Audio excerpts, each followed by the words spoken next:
Welcome to the director's cut of How to Carve a Seahorse. This gives you the 4 simple steps.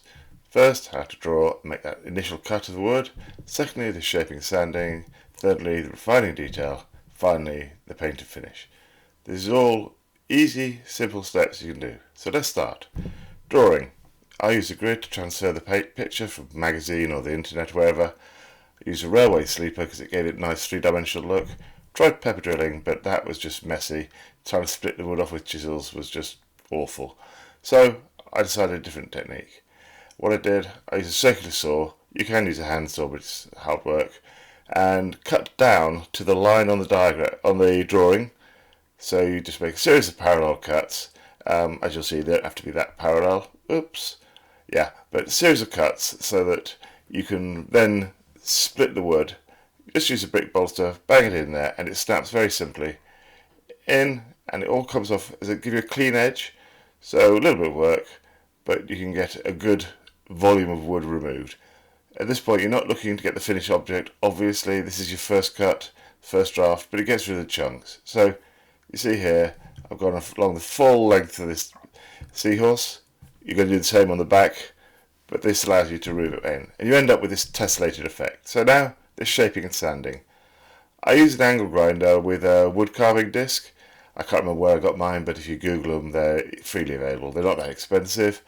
It makes it very quick to remove all those little lumps and bumps.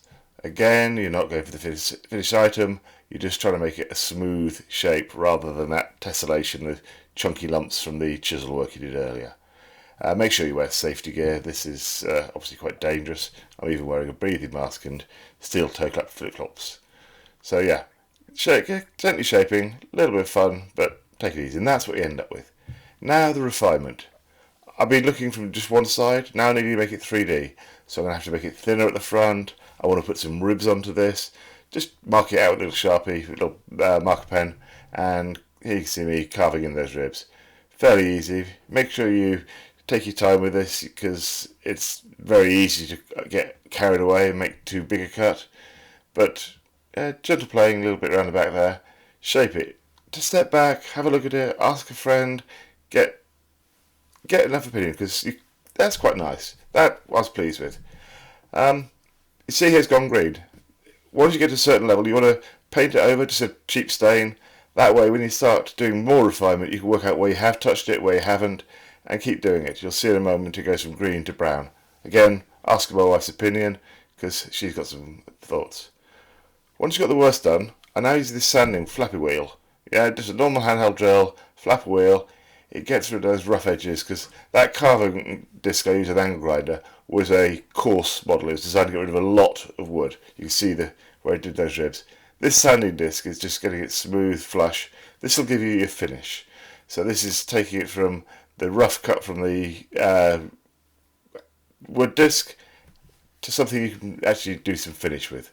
This is what people will see. So painting and finish. Started off thinking I was going to have a brown face, brown fins on the back, show the ribs. Didn't really work. Take your time. Use whatever garden stain or whatever paint you're going to think where the seahorse is going to be. Ours is going to be sat in the front garden, so I'm using basically fence paint. Wife decided she would like that of purple and pink. I wasn't particularly taken with it, I must admit, but we've had it a while now, and yeah, it's purple. So again, you can see my thrilled face there as I painted this on. Take your time. You may want to go back, find a rough spot, sand it off. This is what people will see. So take a little time with it. Don't just slash it on. This is obviously speeded up footage because you want to watch paint dry, but it gives you an impression of the kind of thing you can get. I mean, here I again think I might highlight the ribs in the pink.